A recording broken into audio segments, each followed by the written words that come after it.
Hey guys, okay, so a little bit more homework tonight for most of us. Some of the problems are going to be similar to what you had last night, so I'm going to attach that link to the video I made yesterday, and I'm going to send it through Remind and through the email. So if you just need a refresher, go back, review that to help you. But the reason I'm making this video right now is because we kind of threw out a new little thing today. We were working on taking a set of numbers. Some of the numbers we were given, some were missing, and we had to analyze those numbers and look for a pattern. And it really tries to help us deepen our place value understanding.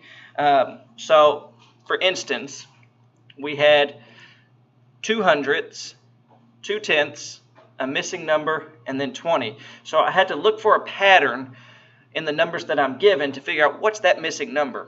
Okay. One thing that you can use, most students still have these. I'm going to attach a link where you can pull this up and use this. We use these every day. They're really handy. So if you lost yours, or if you've already used yours up, use the attachment that I send, and you can pull it up, and it really comes in handy.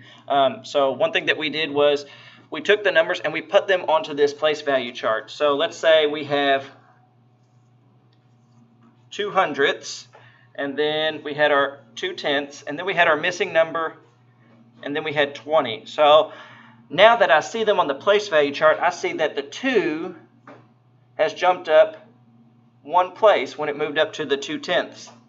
So if that pattern continues and it moves up 1 place, it's going to go from 2 tenths to 2 ones.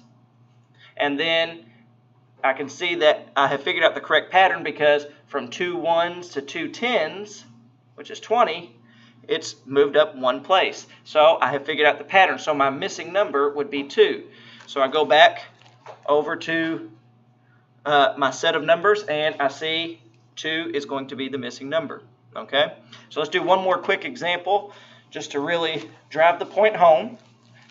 And let's say that we have this set of numbers. Let's say we have 3,400,000, 34,000. Then we have a missing number, and then 3 and 4 tenths. So let's say these are our missing number. These are our set of numbers, and then we have to figure out what's the missing number. Well, again, I have to figure out what's the pattern. I've got to analyze. So that requires you taking the time to look at these and look at what's happening here. Think about your place value.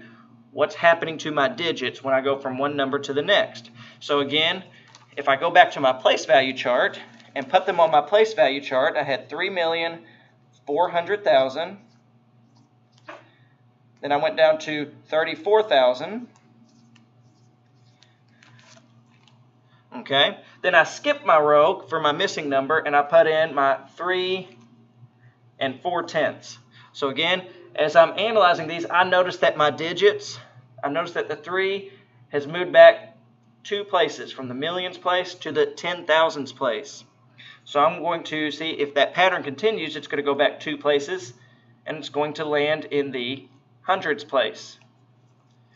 Same thing with the 4. It moves back 2 places, from the 100,000s to the thousands. And then if it moves back 2 more places, it's going to land in the tens place, from the thousands to the tens. Put in my placeholder 0.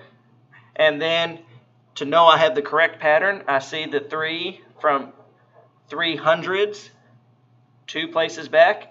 It lands in the number I'm given, 3 ones. So I figured out the right pattern. Same thing with the 4.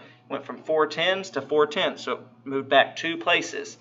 So I know I have figured out the correct pattern. I've cracked the code, and I have 340. So I go back to my numbers, and I put in my missing one.